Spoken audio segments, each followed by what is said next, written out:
Welcome to Chemo Coffee Talk, your weekly dose of resilience, inspiration, and a whole lot of heart. I'm Carly Fouth, a triple-negative breast cancer survivor who started this podcast right from my chemo chair, and now I'm coming to you straight from my kitchen. Whether you're fighting the fight yourself, supporting a loved one, or just here for a little encouragement, you're in the right place. Every week, we'll chat with my cancer-fighting buddies, caregivers, and experts, sharing stories that are real, raw, and uplifting. So grab your favorite mug, brew up some resilience, and let's dive into a conversation filled with humor, hope, and the unstoppable human spirit. I'm committed to continuing this podcast to reach and help as many people as possible. And any kind of support makes a huge difference. So subscribe and share it with friends. Your support keeps me going and helps me spread hope even further. Thanks for listening. Hello, listeners. I am trying something new. I am now going to be recording intros before each of my episodes because it gives me a chance to introduce my guest without having to take up a lot of their time. And it also allows me to sit back and kind of think about what I enjoyed most about the interview and pull from that and be able to tell that to you ahead of time before the episode. So this is a very special episode. I waited to release it, and a lot has happened since we recorded. I'm talking to Christine Handy, and she is a breast cancer survivor, a model, author, motivational speaker, and she wrote a book that was turned into a movie called Hello Beautiful. You'll hear us talking all about that, and I'm very excited for you to meet Christine because she was an absolute she was so kind and so generous and so inspiring as well. And so we talk a lot about this movie that she really believed in. And since we recorded this episode, Hello Beautiful has won at the Beverly Hills Film Festival and is now an official selection at the Philadelphia Independent Film Festival coming up May 7th through 10th. So that is absolutely so exciting and amazing that this movie is really getting pushed out there. It's a very important movie. Like I said, you'll hear Christine and I talking about it. I hope you enjoy this episode. Please don't forget to share these episodes with other people. My goal here is to help as many people as I can. Hopefully, a lot of the episodes, you don't have to be somebody going through cancer to enjoy them. I'm really trying to make sure that I'm pulling things that everyone can find inspiration from. If you know someone who is on the cancer journey or a caregiver, please share it. I really want to get these episodes out to as many people as possible and really help as many people as possible. So with that being said, I hope you enjoy this episode and let me know what you think. You can always email me at carly@fitfuncarly.com. That's another thing. If you feel like you have a story to tell or you know someone who does, I love talking to everyone. You don't have to be a famous person. Definitely reach out. All right. Here comes the episode. Hello, everyone. Welcome back to Chemo Coffee Talk. I have someone with me today who's extremely impressive. I can't wait to have this conversation. I'm going to introduce her and then let her tell us a little bit about her journey. But in 2012, at the age of 41, Christine Handy received a life-altering breast cancer diagnosis. She didn't have a family history of the disease, very similar to me. She had a healthy lifestyle, similar to me, so the news came as a shock, similar to me. Christine's battle included 28 rounds of chemotherapy over 15 months, followed by a double mastectomy and multiple reconstructive surgeries. The physical pain was immense, a lot of side effects from the chemotherapy, including heart issues, liver spots, teeth extractions. However, it was the emotional trauma that left the most significant impact on her life. And it is really interesting to mention that Christine was a model when she had this diagnosis. So getting the diagnosis in and of itself is traumatic, but then when your profession is your body, that opens a whole other can of worms. So through faith, self-reflection, and the support of her loved ones, Christine embarked on a transformative journey of self-discovery and purpose. She found strength in her lowest moments, choosing to view her diagnosis as a catalyst for change and growth. She wrote a book And the book is now coming out as a movie, which is super exciting. So I'm really excited that Christine could join us today, carving out some time, even while she's on vacation. So thank you, Christine. Thank you so much for joining me. Oh, it's my pleasure. I do enjoy speaking about my story because it is one of hope and survivorship. And I think we need more of those stories out there to give the people that are coming after us the hope that they deserve. I totally agree. So why don't we start out by I'm going to give you a little chance to tell us a little bit more about yourself and about your breast cancer diagnosis. Yeah, so I started modeling when I was a child at the age of 11. So that really was my profession and still is one of my professions. I have a few more now. But yeah, that became my measure in society. Like I was really focused on what I look like. Anything external was what my measure was. And when that is stripped away with an illness or a cancer diagnosis, and you have to really figure out, wait, maybe that all the external stuff wasn't so important. I have to figure out who I really was inside. I was doing that with a lot of introspective work during my chemotherapy and the times where I was just violently ill and sick going, okay, now if I can get through this, what am I going to do moving forward? So I think it was very life changing for me. Obviously, I think it's life changing for anybody who has a diagnosis. And I think it's an opportunity that we have to really look at our life. And for me, I found that I was doing some things wrong and I decided to change those things. Again, I'm in the modeling industry now. Even now, I'm still modeling. I'm still doing runway and print work. And so I don't think that the modeling industry was the problem. I think it was just my lack of going through the necessary steps in life to know that how I felt about myself and my self-esteem was more important than a modeling job or my, blonde hair or my external beauty. That really that shouldn't dictate your life. And it did for too long in my life. Yeah, I had a friend who, when I was diagnosed and I found out I had to get a double mastectomy,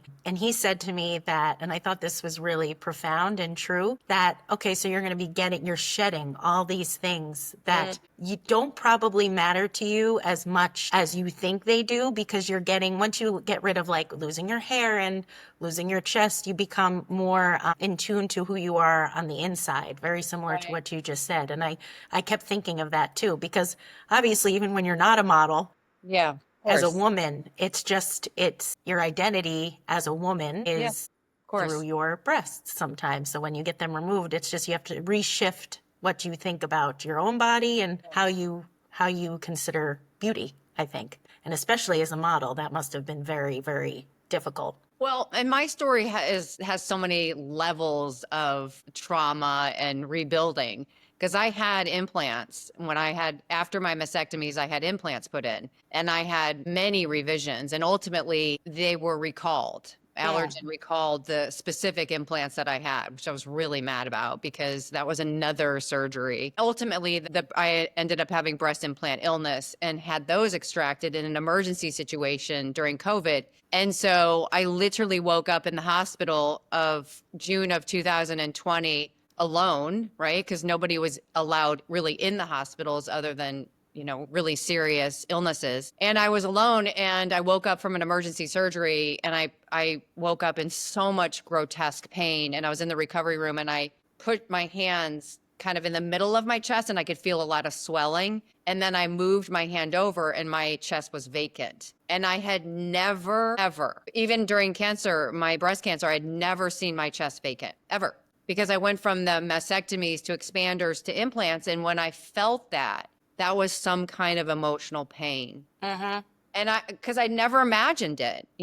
For me, all I knew was, okay, you have breast cancer, horrible. You get implants. Okay, it's a little bit of a cushion for me in my mentality. All of a sudden, my implants are gone. And I'm like, how did this happen? Where did it was a very confusing time for me. And especially because it's during COVID when nobody is allowed in the hospitals. And so then I went through that. And then then I went through that uncovering of, gosh, I really was still kind of focused on my external because those perfect implants mattered to me. And so it was almost like a double shredding. And that was 7 years later. That was 7 years after I had the implants put in. They were taken out. And I felt like that was when I really had to show a lot of courage. And that's actually when I went back into the modeling world. because after my diagnosis, I was like, okay, I'm going to move on from this career. I'm going to write a book. I'm going to go back to school. I'm going to start speaking. And I became a motivational speaker and I became an author. And that was plenty to do. And then all of a sudden, my implants are gone and I have a concave chest, and I'm getting messages from women all around the world. Because at that point, I had a social media presence, and they're like, I can't show this to my husband. I'm ashamed of what this looks like. I don't know how to, I don't have any courage for this. And my heart was broken. And so I thought, well, what if I went back to modeling? What if I got in New York Fashion Week and got, walked without with a concave chest and a tight dress where people could see it? Or what if I partnered with bathing suit brands? Or what if I partnered with lingerie brands? Wouldn't that make a splash in the world? And so that's ultimately what I did. And I became a Victoria's Secret model without a chest. And that became kind of my, I don't know, swan song or whatever you want to call it. But I was like, okay, I'm going back into the modeling space to make an impact. And I did. And now I'm doing it a little different. Now I'm doing a movie. And so I'm trying every single way known to man to try to help people and give them courage, because I needed to borrow people's courage when I was going through the toughest parts of my life. That's so brave. I love that you did that, because that is such a big change. And to be able to take something like that, that's so traumatic for yourself, and really lean into helping people, that takes so much courage. So that's a good segue to what I want to talk about next, is your book, Walk Beside Me. And now it was made into a movie, and the movie is coming out, Hello Beautiful. So what inspired you? I mean, I think I can imagine that whole experience that you had in the hospital with the concave chest probably led you to realize that would be great in a book. But how did that all happen? So you wrote the book, and then how was it turned into a movie? Walk us through that. Well, the book was actually, nothing in the book has anything to do with the concave chest, because the book was published in 2017 and the concave chest happened in 2020. Oh, okay. Okay. So I have, again, very multi-level to my illnesses and trauma. Yeah. But the book was written because I felt like when I was going through my diagnosis, I was gifted a lot of really lovely books. They were self-help books, they were faith-based books, and they helped a lot. But I wanted to know what people went through. And I couldn't find a book like it. And so I thought, well, what if I could write a book about my journey? And also with media, I was searching films and TV shows about breast cancer. And what I found were movies that ended in a funeral. And I had righteous anger about that. I was like, well, now I feel less hope, because here I am seeing Stepmother, In Terms of Endearment, and all these films and all these TV shows, that Firefly Lane or whatever it is, that show a tragic ending. And those shows also didn't show the reality of chemo, right? There was a diagnosis and then there was a funeral. What happens in between? I wanted to know, because I was going through it, and I was young. I didn't have any contemporaries. And I thought, well, why isn't anybody showing this? And so I thought, well, first I have to get a book made. And if I can get the book made, then maybe I could have an opportunity to get my story made into a film to do exactly what I'm trying to do, which is shift the narrative in media about it's not always a tragic ending. It doesn't always end in a funeral. And why aren't we showing that more? And so it's just different opportunities and different ways of showing it. And I have lofty goals, right? I want to serve and give hope to a big, big community. And how can you do that, right? You have to have big goals to do that.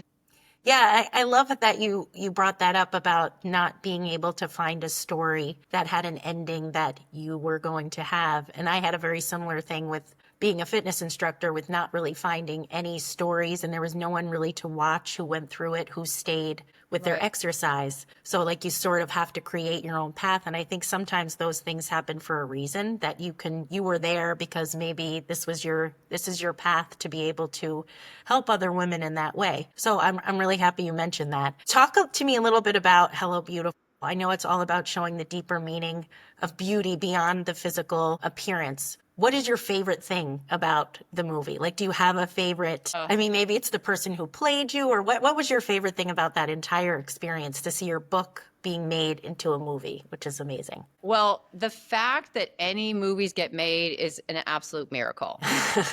Now that I've gone through the process, the fact that this movie is actually coming out is a miracle. And Trisha Helfer plays me so beautifully. We got to be very good friends, because she really had to, fortunately, she was a supermodel prior to becoming an actress. And so she did understand that aspect of my life. And so that was part of the process that was really beautiful. But I think that because the movie was, first of all, going back to when we started the process for the film, it was in 2018. And now it is 2025. So that's how long it's taken to get the movie made. But the truth is, because of COVID and because it stalled the process, I then was able to add this portion of my life, 2020, is part of the film. Kind of like a combination of the book and what happened after the book. So, like, my concave chest is a part of the movie, which it wasn't a part of the book. And so I think that that particular part of the movie, I think, is going to make a big splash in the world, because I'm always an advocate of choices. And I'm not saying that I would do necessarily anything different, maybe, with deciding to do implants or not. But nobody ever said to me, you can do an aesthetic flat closure and and you don't have to do reconstruction, and you don't have to worry about any more surgeries. I don't tell people what to do, but I want people to know their options. And I think it's unfair not for plastic surgeons and not for doctors to say that. And so I think this movie showing that, people are going to go, oh, okay, that's a possibility. Maybe I'll do that. And again, I'm not trying to sway anybody in any of their personal decisions. I just think it's fair to show an option. So that's maybe my favorite part of the movie. I think that will be my favorite part too, because I did choose to go flat for those reasons. I didn't want any more surgeries as a fitness instructor. Like, it's just not, I can't. And I was comfortable with that decision. But like you, I'm very careful not to say that this is the only way to do it, but this worked for me. And I'm so happy there are people like you. When I heard your story, when I heard about you, I was like, there's another person just like me. It makes you feel so good to know, that you're not the only one who chose to go that way, because I think the reactions from some women who are very attached to their chests, and believe me, I get it, that they can't imagine not having to be faced with the decision of not having a chest. And I just think that it's really important for other women to know that, yes, that is it's a choice, and it is something you can do, and you can be happy without one. Like, there are people that are happy with it. So I think that will be my favorite part too. Well, I think that my dependency on society and my external and it's such a deep attachment to those things. To go from that to losing everything in every aspect of it, to rebuilding on self-esteem, to be rebuilding on faith. And those things can't be taken away. If you have a strong self-esteem and you have a strong belief in faith, losing my chest or losing my hair, those are sad and traumatic things, but it's less of a roller coaster. If you really are focused on having beautiful hair and a beautiful chest and a beautiful body, life happens. Age, illness, and then that's a big roller coaster, and that's a bigger fall. Trust me, I went down that road and I fell hard. I don't ever want to fall that deep again. Now, I'm curious, what was the reaction? I know you said that it was positive in the modeling world, modeling with no chest.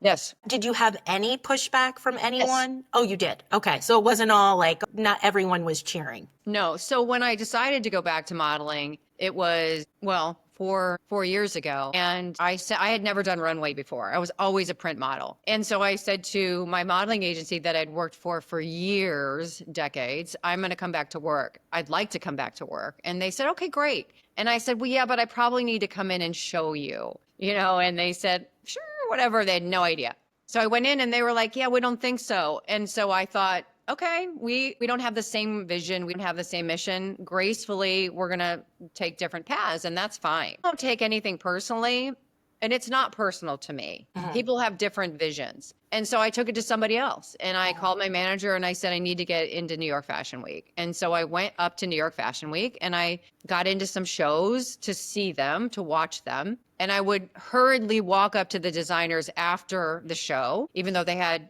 their teams around him and paparazzi, and it was not easy to get to. I pushed my way gently in front of him and I said, my name is Christine. I've been a model for 40 years. I'd really like to walk in your show.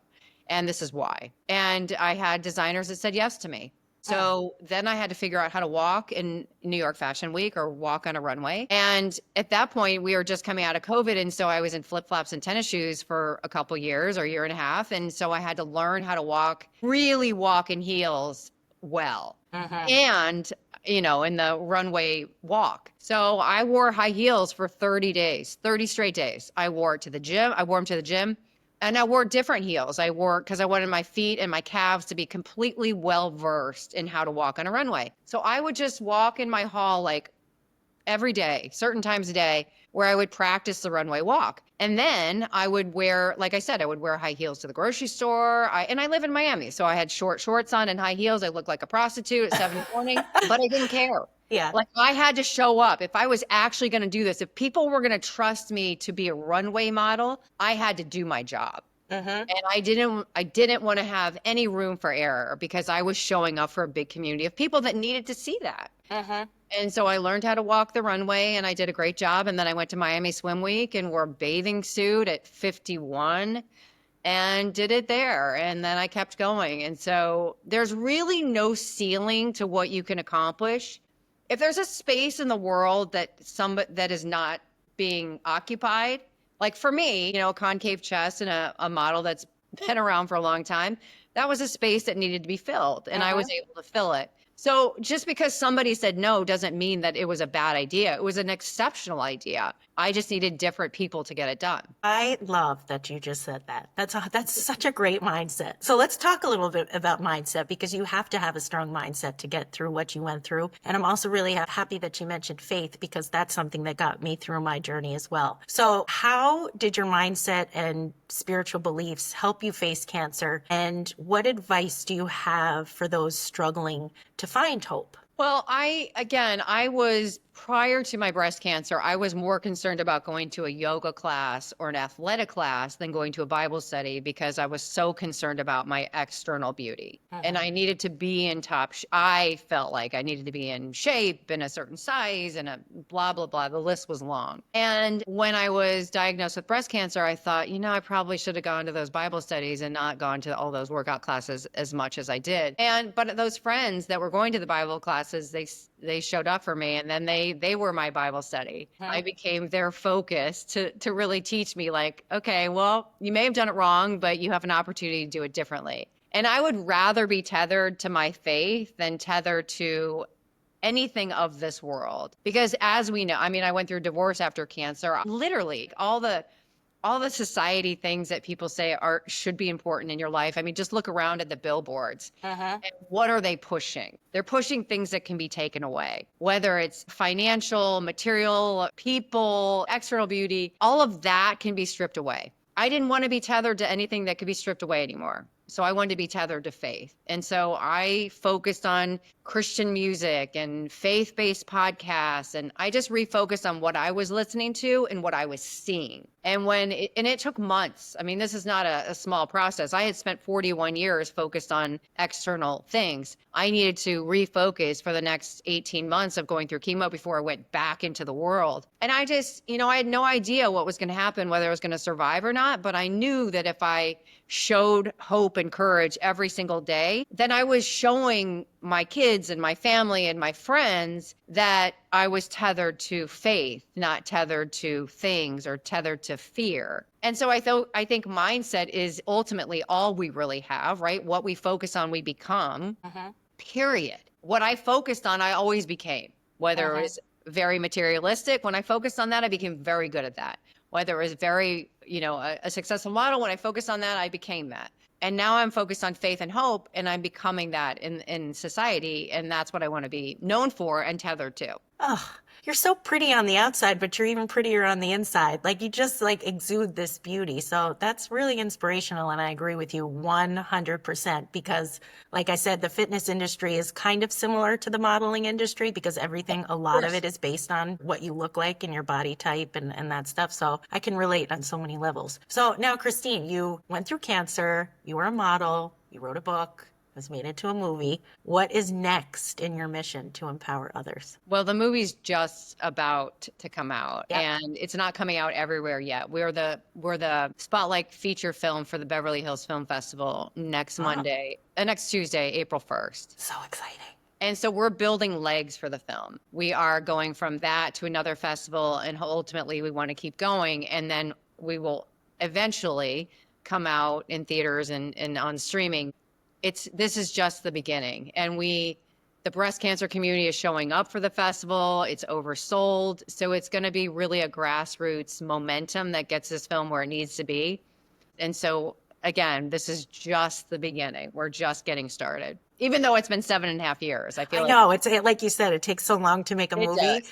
but In the yeah, in the industry, the movie industry is fickle. And then I have been told by Hollywood insiders that they don't want a female-led, sick lit film. Hmm. But they don't know me very well. No, they don't. I don't think they know who they're messing with. My money is always going to be on you, Christine. So you know what?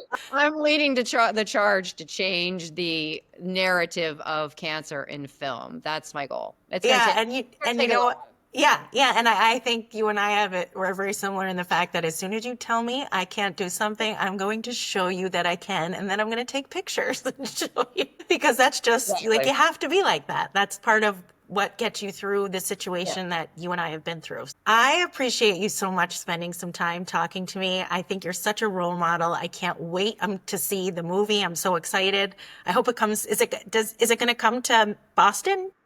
You know, we filmed in Boston. Yes, I did know that. So Yeah. is it Eventually it'll come my goal is for eventually it will come everywhere. okay? Oh, good. Yes. Yes. All It's right. just, we're scratching the surface right now. Yep. Okay. I know it's going to come to Boston. Yes. Thank you so much, Christine. Enjoy your vacation. And again, thank you so much for sharing your story, being such an inspiration and a bright light. Yeah. Thanks for joining me today on Chemo Coffee Talk. I hope this conversation left you feeling inspired, uplifted, and a little more connected. Don't forget to subscribe, share this episode with someone who might need it, and leave a review. It helps me reach more people looking for hope and resilience. And remember, no matter what you're facing, you're never alone. Until next time, take care of yourself and keep moving forward.